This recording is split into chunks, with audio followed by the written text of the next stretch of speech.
Okay, cool. Awesome. After trying to slideshow. Okay.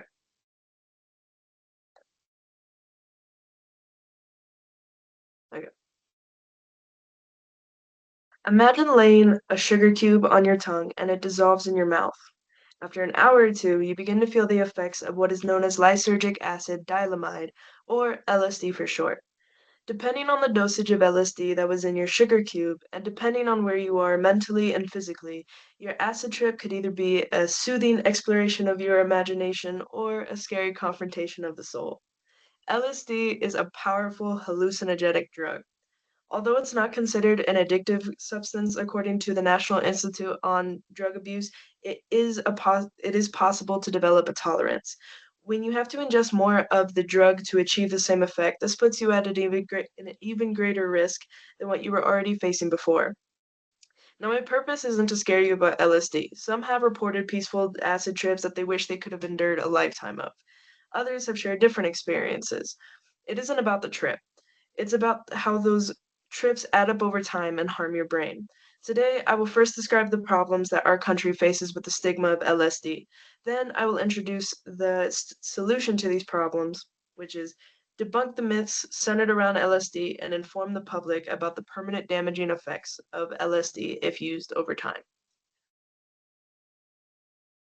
LSD has been part of the drug problem in America since the 1960s, and I'll explain how it's impacted our culture. According to the society pages, lysergic acid dilamide was first synthesized in 1938 in the routine process of discovering new drugs for medical conditions.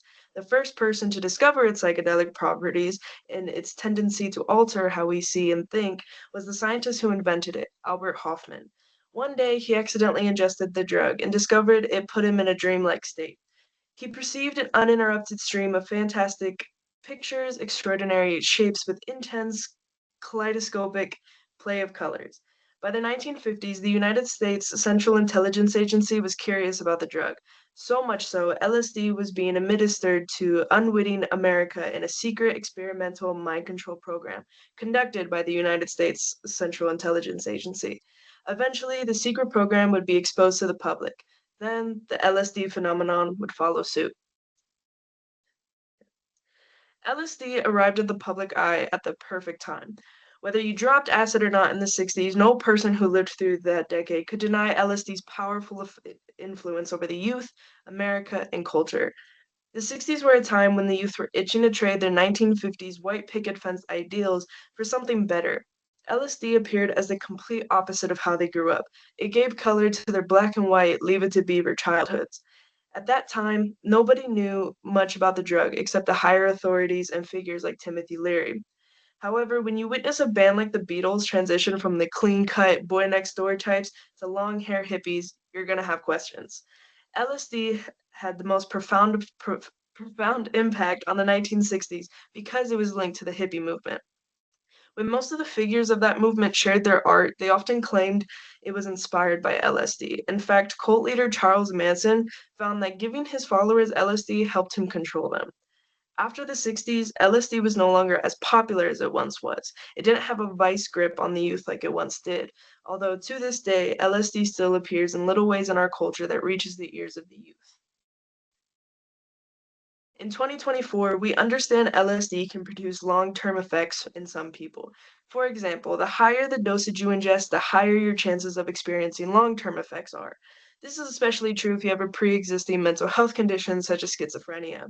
One bad trip can lead you to a world of problems.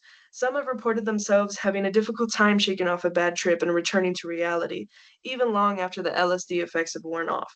Did you know that there's a condition linked to the use of LSD called hallucinogen persisting perception disorder? This is also called HPPD. People with this experience recurring hallucinations and other effects of LSD for long stretches of time. This could be weeks, months, or even years. These experiences are called flashbacks. Hallucinogens like LSD are notorious for making people behave in ways they wouldn't normally. It can cause extreme mood swings, anything from weepiness to aggressive and violent behavior. LSD is a drug that doesn't just take control of your mind, but your senses entirely. You can experience panic attacks, psychotic episodes, anxiety, and paranoia. However, you may also find yourself with an increased heart rate, blood pressure, and even body temperature. High body temperature, excuse me. Although you may hear cool acid trip stories like how the neck of Carlos Santana's guitar turned into a snake as he was performing at Woodstock, what can't be ignored are the cautions of LSD. Now I've informed you about the looming problem of LSD in the country. From here, I will explain how the country can see a solution. As I've detailed now, LSD is one of the most stigmatized and glamorized drugs to sweep the nation. The solution starts with stripping away its glamorous qualities. I mentioned how LSD has inspired a lot of art, from literature, films, to music. This has given a lot of people a reason to try the drug. Some of my own favorite music discusses LSD in a way that could intrigue others about the drug rather than encouraging them to shy away from it. I give those songs the benefit of the doubt because when those songs were released in the 1960s, most didn't have a clue of the dangers of LSD. Essentially, what people need to be informed about the drug now is its effect on mental health. For example, if you have a family history of schizophrenia, one bad acid trip can send you into a schizophrenic break. When people have partaken in the phenomenon known as ego death, they've reported the experience to feel like they were dying.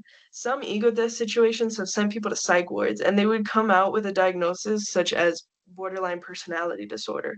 According to Vice.com, a 20-year-old from Florida tried to describe the ego death experience like you don't even realize it's happening. Your thoughts are slowing down, getting confused, then panic sets in. Your body will start vibrating like you're going to detonate.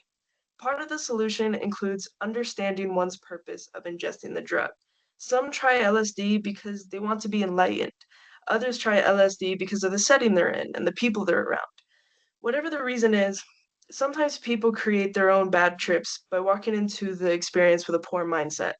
It is said that consuming LSD is not suggested for those with PTSD or who are currently struggling with other mental conditions.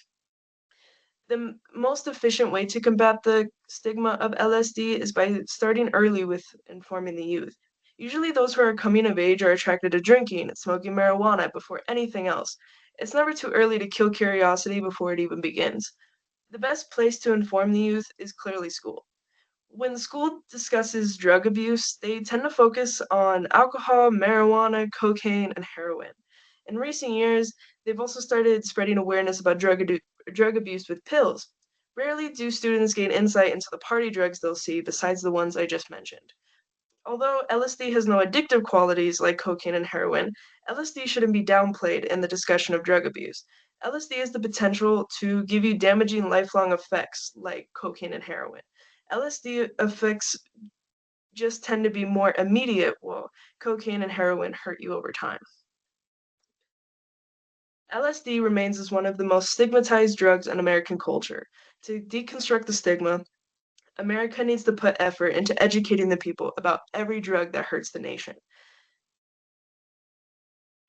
Keeping most people informed about one drug doesn't eliminate their curiosity with the others. You now know LSD has more harmful effects than you may have learned from other sources. This isn't your fault. LSD just doesn't rank high enough in the discussion of drug abuse, which creates an extreme lack of concern with the drug. However, with much effort, we can include LSD and other hallucinogens in the discussion. That's it.